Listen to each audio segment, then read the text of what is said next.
Tila naging national issue na ang naganap na kasalan nila Matteo Guidicelli at Sara Geronimo na supposedly ay sikreto lamang ng dalawa.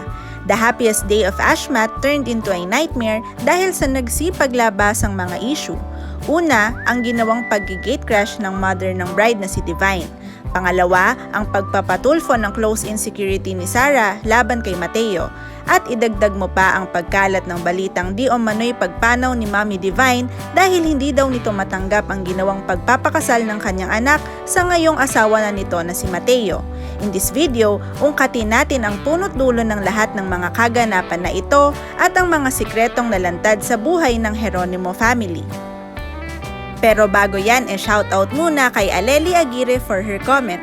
Patuloy lang na mag-like, share, comment, and subscribe sa aming channel para lagi kang updated sa showbiz happenings. We would also like to take this opportunity para magpasalamat sa patuloy na pagsuporta ninyo sa Go Viral PH. Meron na po tayong mahigit na 60,000 subscribers and still counting. Nakakagulat din ang inyong engagement pagdating sa ating comment section sa ating huling video. Keep sharing your thoughts and reactions para mapabilang sa aming next featured comment. 4 na araw na ang nakakalipas mula nang pumutok ang balitang pagrereklamo ng security aide ni Sara na si Jerry Tamara laban kay Matteo dahil umano sa panununtok nito sa kanya. Ang issue nga na ito ang naging daan para umamin sa media si Matteo na kasal na nga sila ng popstar royalty.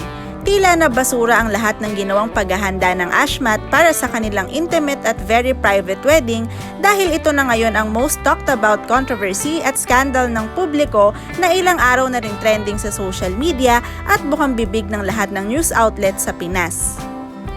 Sa sobrang pag-iingat nga daw ng Ashmat para sa nasabing event ay pinapirma pa umano ng NDA ang mga suppliers nilang kinuha. Ang NDA o mas kilala sa tawag na Non-Disclosure Agreement ay isang pirmadong kasunduan ng dalawang partido na protektado ng batas kung saan hindi maaaring isapubliko o banggitin kanino man ang mga sensitibong bagay o detalye na kanilang napagkasunduan. Ang anumang paglabag dito ay may karampatang parusa na nasasaad sa ating batas. Pero what went wrong ba talaga? Mali ba si Mommy Divine sa ginawang pang-gate crash sa secret wedding ng kanyang anak? O ang di umano'y pang-chichismis ng security aide ni Sara sa kanyang among si Mommy Divine matapos makatanggap ng mensahe mula kay Sara na pinapauna na silang umuwi? O si Ricky Lo at ang kanyang highly reliable source na walang pakundangang ibinroadcast sa madla ang kasal ng Ashmat? O baka naman mismong sila Matteo at Sara dahil isinikreto nila ang kanilang kasal mula kay Mommy Divine at sa buong angkan ng mga Geronimo? Sa YouTube channel ng Raffy Tulfo in Action ay uploaded na nga ang 2 videos tungkol sa pagrereklamo ng security aide ni Sara laban sa asawa nitong si Matteo. Dito ay idinetalye niya ang mga pangyayari sa nasabing kasal ng Ashmat. Ayon sa kanya ay after ng shooting ni Sara ng The Voice ay umalis na sila ng ABS-CBN para daw bumili ng sandals ni Sara. After daw noon ay dumiretso na sila sa Victory Church sa BGC kung saan iniwan niya si Sara sa isang kwarto. Naka-lockdown daw ang nasabing floor kung nasaan sila Sara. At pagkatapos daw ng isang oras ay nagpunta na sila sa Shangri-La Hotel para daw sa isang dinner kung saan kasama na ang pamilya ng mga Guidicelli. 10:30 raw ng gabi nang matanggap nila ang mensahe ni Sara na mauna na silang umuwi.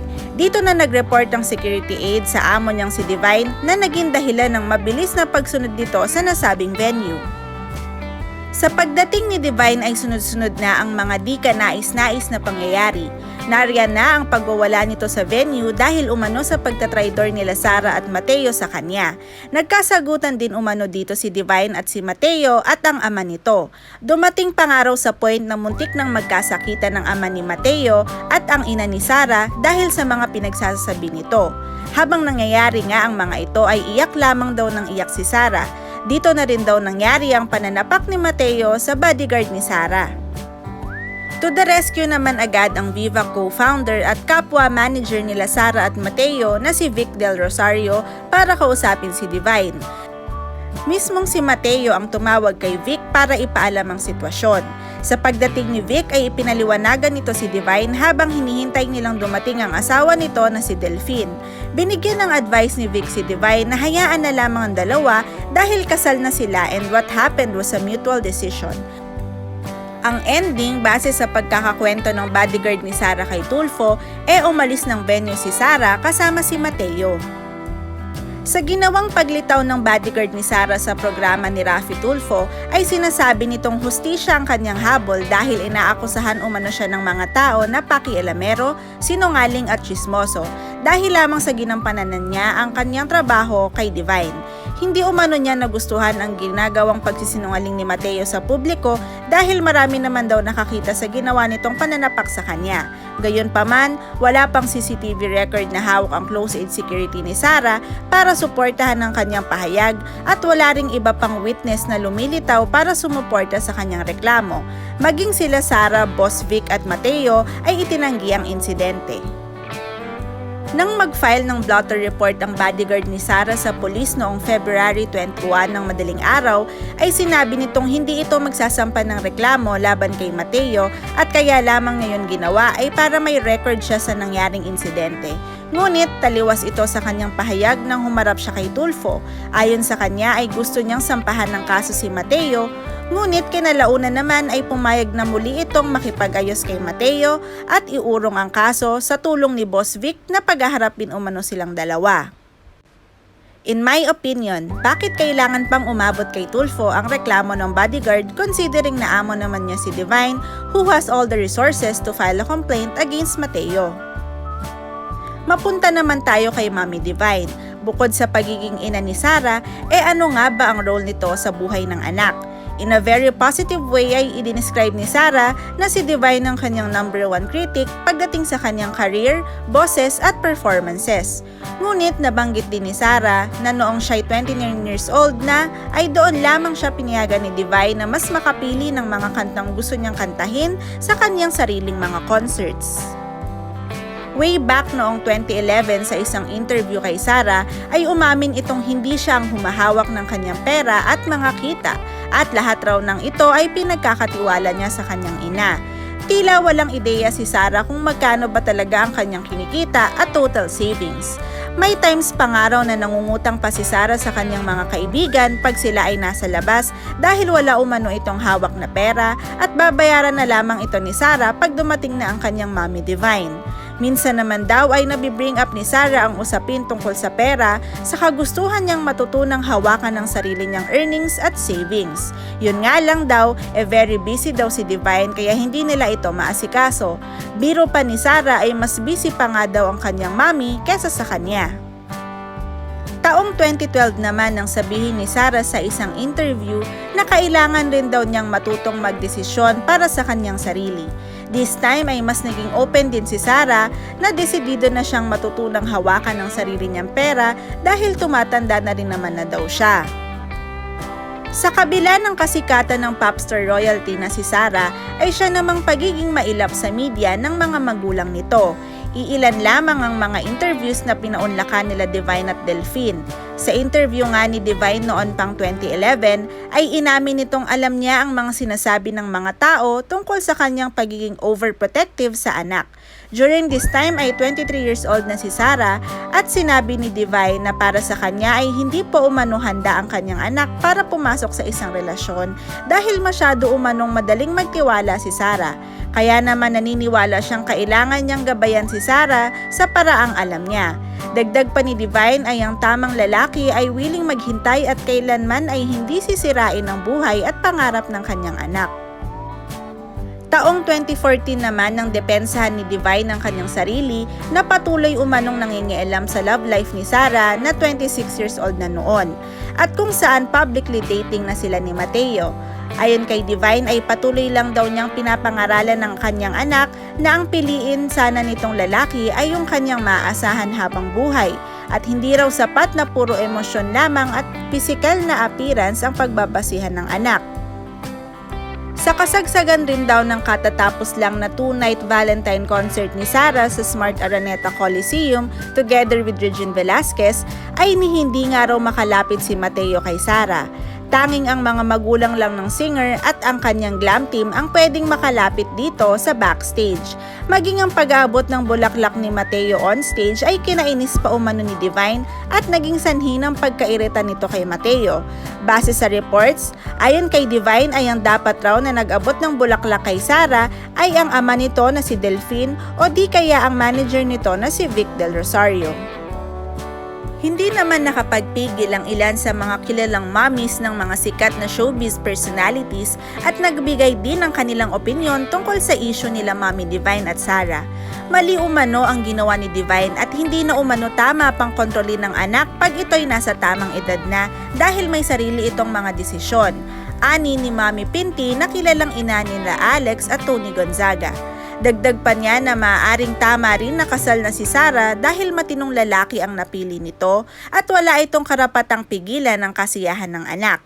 Bilang magulang, advice at tamang paggabay na lamang ang kailangan at hindi po pwedeng pigilan o manduhan pa ang anak. Ayon naman kay Mami Carol na ina ng premyadong aktres na si Judy Ann Santos, ay ang dapat na isipin ni Mami Divine bilang isang magulang ay ang kasiyahan ng kanyang anak at hindi ang kanyang sarili. Dahil bilang matanda na ito ay palis na ito sa mundo samantalang ang anak nito ay magsisimula pa lamang.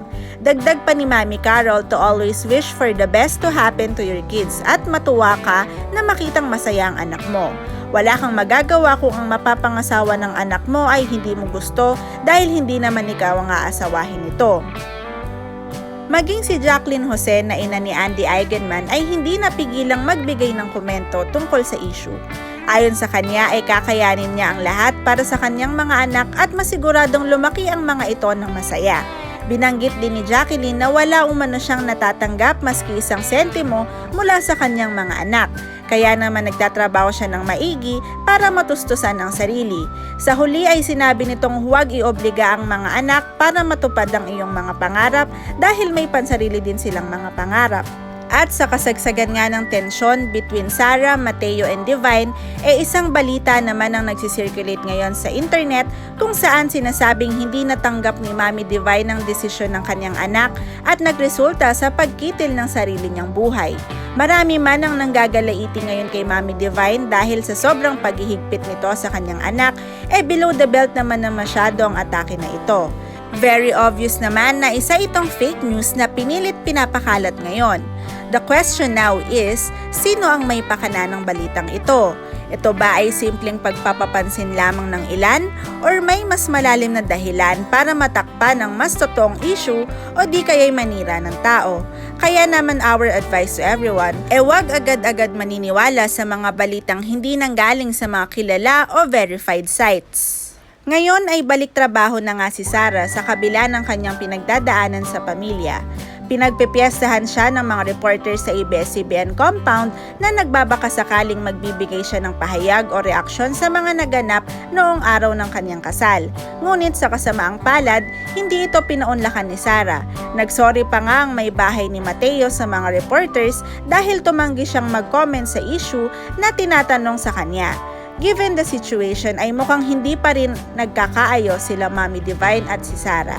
At for sure hindi pa nakakauwi sa kanilang bahay ang singer at mukhang nanunuluyan muna sa lugar ng mga Guidicelli. Well, since mag-asawa naman na sila ay wala nang masama dito.